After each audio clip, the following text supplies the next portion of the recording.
Bienvenue encore une fois à ce journal et au CHUK, Centre hospitalier universitaire de Kigali. Environ 10 000 personnes sont soignées par an pour des blessures et des diverses maladies. Au cours des 6 derniers mois, l'établissement a reçu 827 personnes victimes d'accidents de la route, dont plus de 30 sont décédées. À cela s'ajoutent d'autres victimes décédées lors de leur transfert dans d'autres établissements hospitaliers. Le professeur Martin Nyondo, directeur des services cliniques au CHUK, se félicite de la capacité de cet établissement en termes logistiques, mais appelle par la même occasion une augmentation du nombre de lits et du personnel en vue d'améliorer encore davantage les services de ce grand établissement du Rwanda. Comme un hôpital de référence, un grand hôpital du pays, nous recevons beaucoup de patients qui ont connu l'accident de la voie publique. Et souvent, ce sont des patients dans un état critique.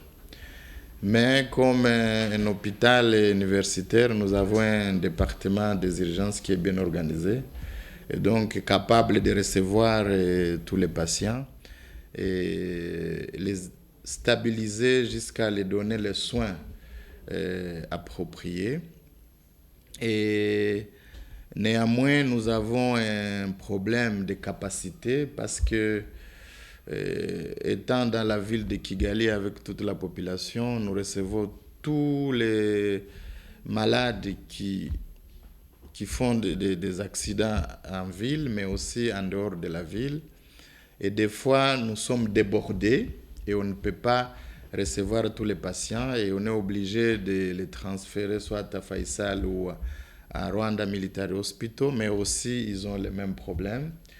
Et nous pensons que pour améliorer la qualité des soins de ces patients qui viennent dans les services des urgences, malgré qu'on a un bon staff ou de bons équipements et les lits et les machines pour les sauver, mais il faut franchement que la capacité augmente pour améliorer la qualité des soins. Et la capacité des lits va de pair avec l'augmentation du staff qualifié, mais aussi l'augmentation des équipements, notamment les ventilateurs, les respirateurs, les moniteurs et tout consort. De son côté, le docteur Wamahoro Doris Lorette, responsable de ce service à l'hôpital CHUK, revient sur les différents cas reçus au sein de cet hôpital, notamment dans le service des urgences. Chaque patient qui vient ici, disons, ce sont des accidents ou bien d'autres maladies, mais nécessitant une réanimation ou une meilleure prise en charge avancée.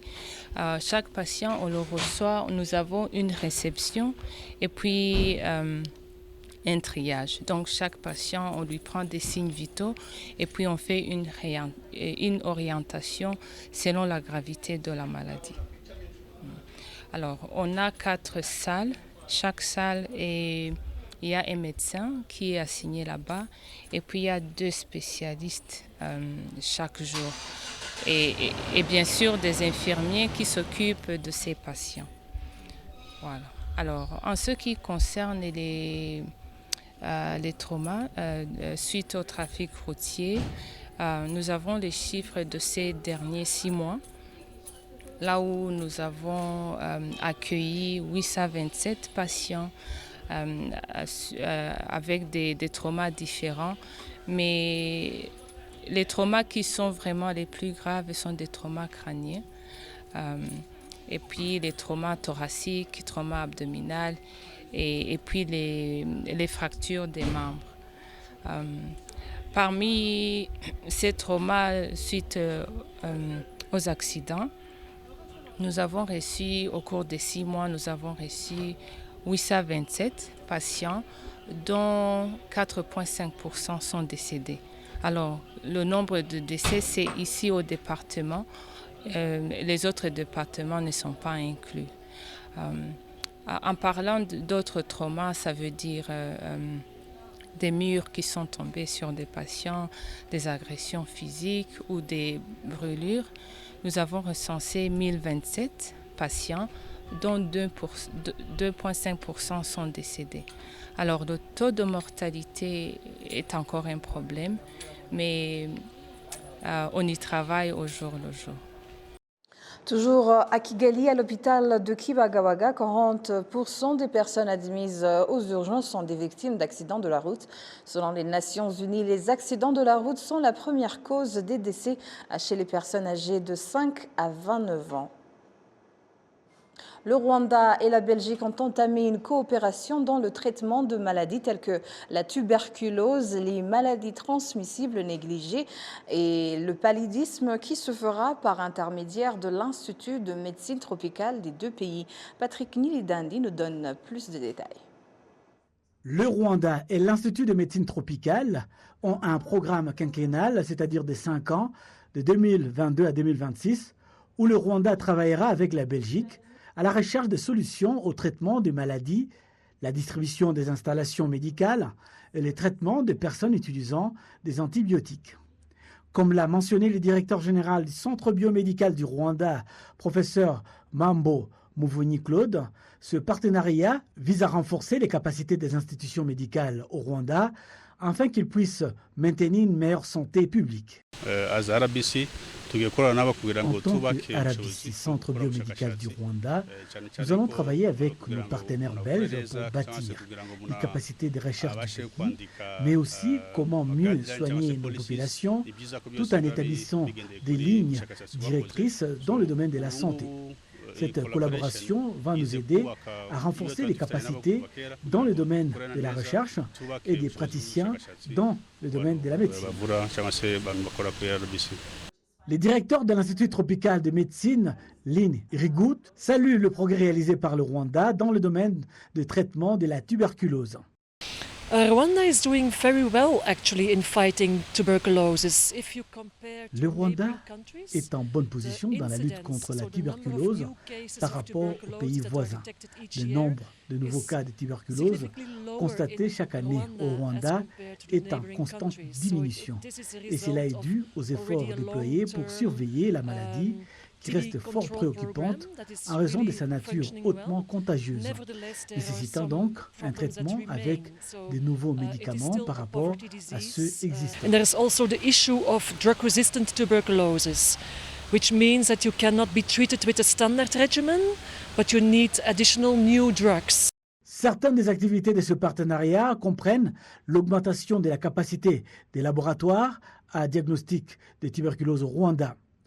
La tuberculose est l'une des maladies qui inquiètent les autorités sanitaires du Rwanda car elle tue 400 personnes par an et l'année dernière, il y a eu 5535 nouveaux cas de tuberculose. Le docteur Patrick Migambi, chef de division de lutte contre la tuberculose au Rwanda et des autres maladies respiratoires à RBC, le centre biomédical du Rwanda, déclare que la façon de protéger les gens contre la tuberculose est de suivre les patients et s'assurer qu'ils reçoivent et prennent des médicaments. L'autre préoccupation, c'est que certains patients atteints de la tuberculose ne se font pas soigner à temps et d'autres commencent le traitement mais ne terminent pas leur cure ou ne les prennent pas correctement. Le traitement est disponible au Rwanda, partout, et c'est gratuit.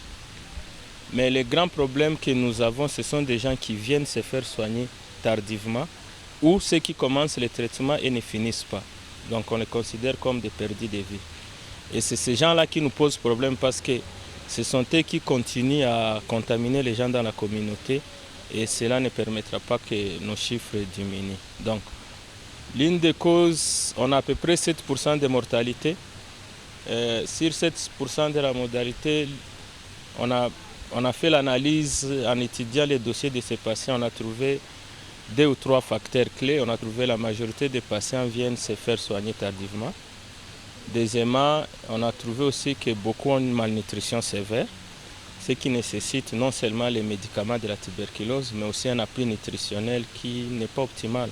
Selon le Centre biomédical du Rwanda, le traitement de la tuberculose au Rwanda est fourni gratuitement par le gouvernement et d'autres partenaires dans le domaine de la santé. Pour les patients tuberculeux ordinaires, lorsqu'ils sont admis à l'hôpital, la facture de l'hôpital est de 150 000 francs rwandais et pour les patients au 3e niveau de la tuberculose, Lorsqu'ils sont hospitalisés, la facture monte à 2 millions de francs rwandais. Pour cette raison, les autorités sanitaires préconisent un soutien nutritionnel pour les patients sous médication. En plénière du Parlement, Chambre des députés a invité mercredi 2 membres du gouvernement à venir éclairer les élus avec des explications orales sur des questions liées à la santé publique, compte tenu des défis qui sont visibles dans les boucheries à travers le pays. Les précisions toujours avec Patrick Niledandi. En faisant le tour de la ville de Kigali, Arabi a pu constater que les bêtes abattues pour consommation sont immédiatement préparées et cuites sur place et vendues pour être mangées sans pour autant passer par des boucheries agréées. Quand ces bêtes sont amenées ici, nous les égorgeons et nous appelons le vétérinaire pour vérification. Certains consommateurs déclarent être incapables de faire la distinction entre une bonne viande crue de qualité à une mauvaise viande déjà avariée. J'aime tellement la viande et quand je me rends dans les boucheries, je pense que toutes sont de bonne qualité.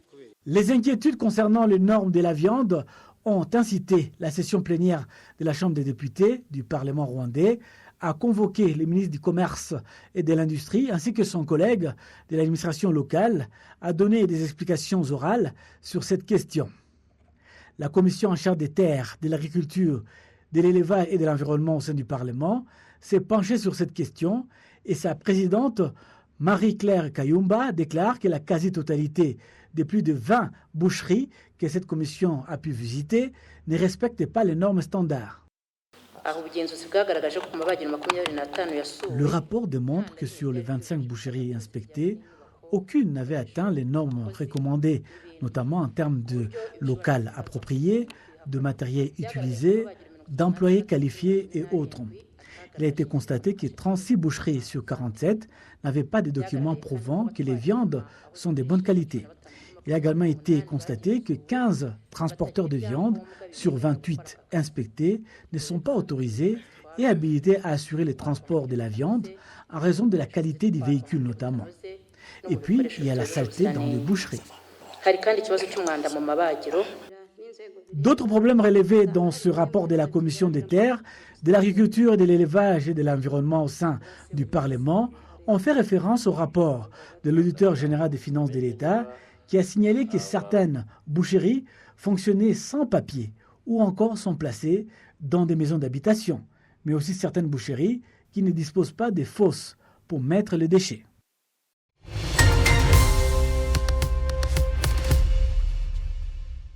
Alors, cette semaine, un groupe de médecins spécialisés dans le diagnostic, traitement et chirurgie des organes de l'appareil digestif, médecins rwandais et de différentes nationalités, autres nationalités, est depuis mardi en train de soigner les patients ayant des symptômes de cancer digestif.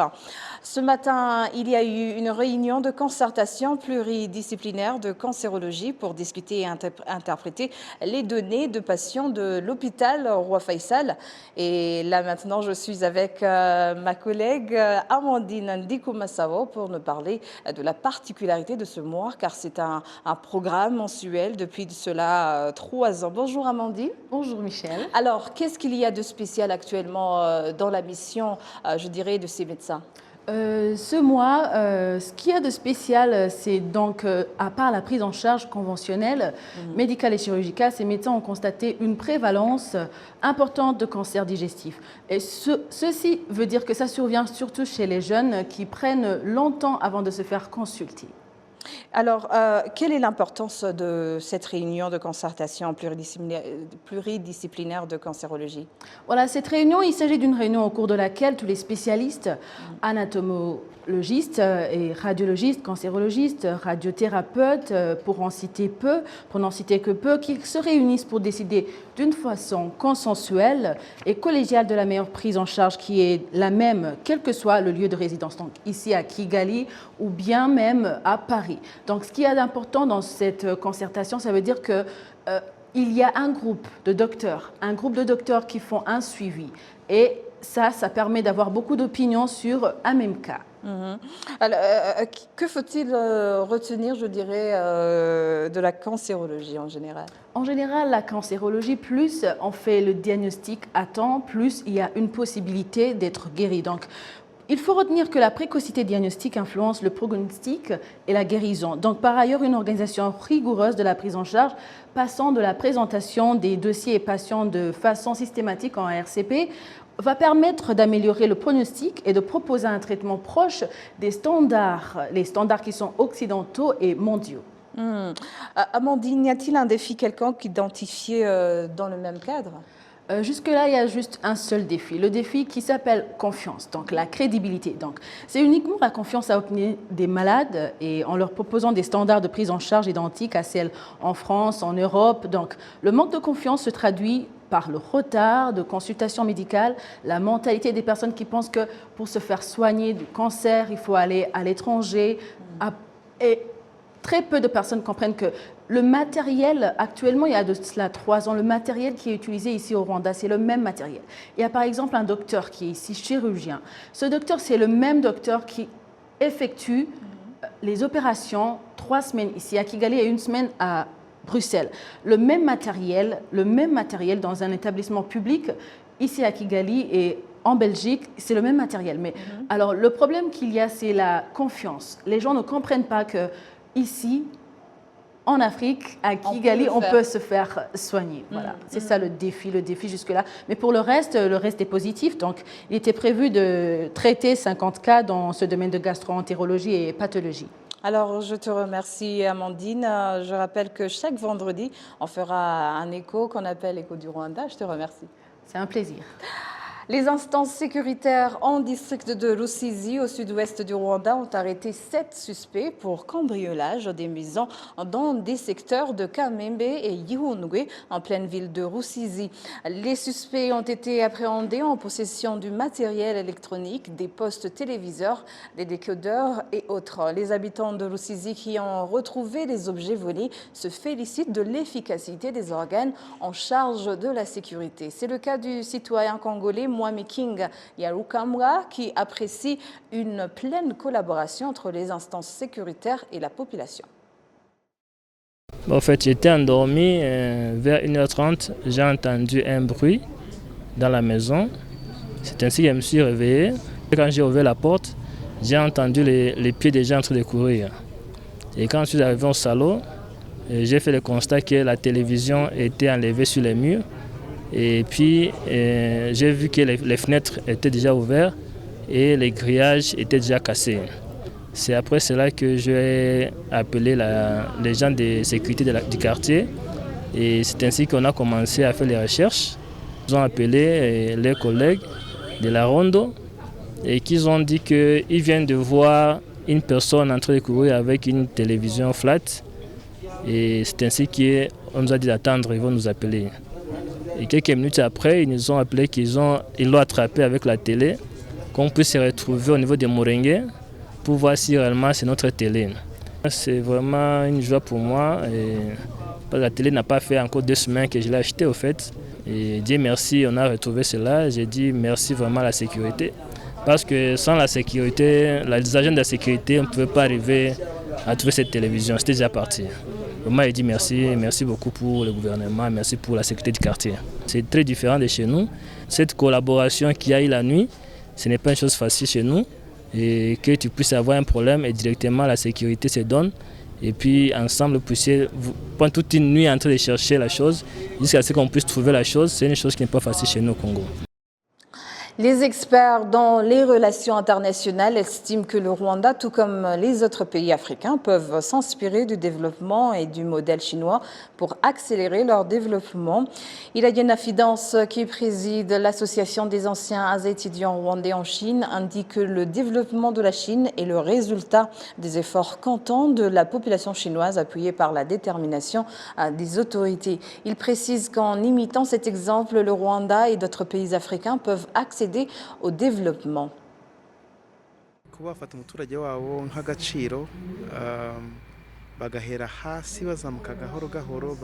Et chez eux, le citoyen est d'une grande valeur à tous les niveaux. L'évolution s'appuie sur leur culture. Ils s'appuient sur ce qu'ils possèdent déjà avant de songer aux importations. Ils fixent leurs priorités sans tenir compte de l'extérieur. Nos pays en voie de développement devraient s'en inspirer, valoriser nos langues qui nous unissent et comprendre que c'est un atout de développement. Cet avis est partagé par l'ambassadeur de la République populaire de Chine au Rwanda qui se félicite de l'excellence des relations entre son pays et le Rwanda. Rwanda and China share a lot of similarities. Le Rwanda et la Chine ont en commun plusieurs choses que j'ai apprises depuis mon arrivée ici comme ambassadeur. Le Rwanda et la Chine sont des pays qui évoluent. Ils ont en commun un passé colonial et les défis de la pauvreté.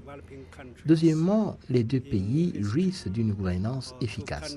Le président Paul Kagame est respectueux de la population et principalement, comme en Chine, la population œuvre au développement de la nation. Contribute great to the country's development.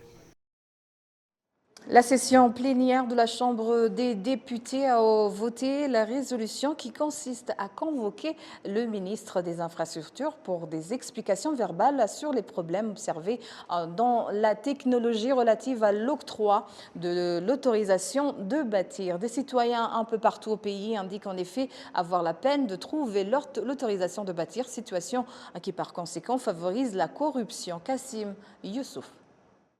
Plus les jours passent, plus l'on observe dans la ville de Kigali des immeubles, notamment commerciaux et d'habitation, sortir de la terre et leurs propriétaires sont détenteurs d'autorisation de bâtir. Cependant, les habitants des zones où les routes ne sont pas encore construites ou qu'elles ne disposent pas de plan physique cadastral indiquent qu'ils déplorent le fait qu'on ne leur accorde pas l'autorisation de bâtir, ce qui fait que certains construisent en désordre et que d'autres recourent à la corruption pour avoir l'autorisation. J'ai fait la demande jusqu'à la ville de Kigali et jusqu'à présent, je n'ai pas l'autorisation. Le propriétaire de la maison où je vis en location est en train de dire qu'il veut sa maison pour procéder à sa réhabilitation. On ne peut rien faire. On doit tout faire pour avoir sa propre maison, mais avoir l'autorisation de bâtir, c'est une autre affaire et on prend la décision de bâtir une latrine qui sera transformée plus tard en une maison. Lorsque les députés de la Commission des terres, de l'agriculture, l'élevage et l'environnement ont présenté à la session plénière de la Chambre des députés l'analyse du rapport de l'auditeur général des finances publiques sur la technologie utilisée dans l'octroi d'autorisation de bâtir, ils ont constaté qu'il y a des problèmes sérieux qui font que les habitants ont du retard pour obtenir les services en rapport avec l'habitat. Les citoyens dont les rendez-vous ne sont pas respectés et qui passent jusqu'à même 1000 jours sans qu'ils aient de réponse et qu'ils n'en obtiennent pas, ce qui paye plus d'argent que nécessaire et tout ce qui fait obstacle aux citoyens que j'ai présentés. Les problèmes majeurs qu'on observe dans cette technologie sont notamment qu'il n'y a pas de système de gestion mis en place, non plus de planification de ce projet. Il n'y a non plus un système de protection d'informations gardées dans cette technologie. La session plénière de la Chambre des députés a approuvé la résolution de convoquer le ministre des Infrastructures pour qu'il donne des explications verbales sur les problèmes majeurs qu'on observe dans la technologie utilisée dans l'octroi d'autorisation de bâtir. L'auditeur général des finances publiques indique que même si la somme qui a été dépensée pour le démarrage de cette technologie n'est pas connue, des sources bien informées disent que le gouvernement du Rwanda a déjà déboursé pour ce projet environ 226 millions de francs rwandais pour le perfectionnement et la gestion de ce système. Et voilà, c'est tout pour le moment. Au nom de toute l'équipe qui a contribué à sa réalisation, je vous remercie. Moi-même, Michel Adoukounda. Bonne poursuite des programmes de la télévision. Bon week-end et d'ici là, portez-vous bien.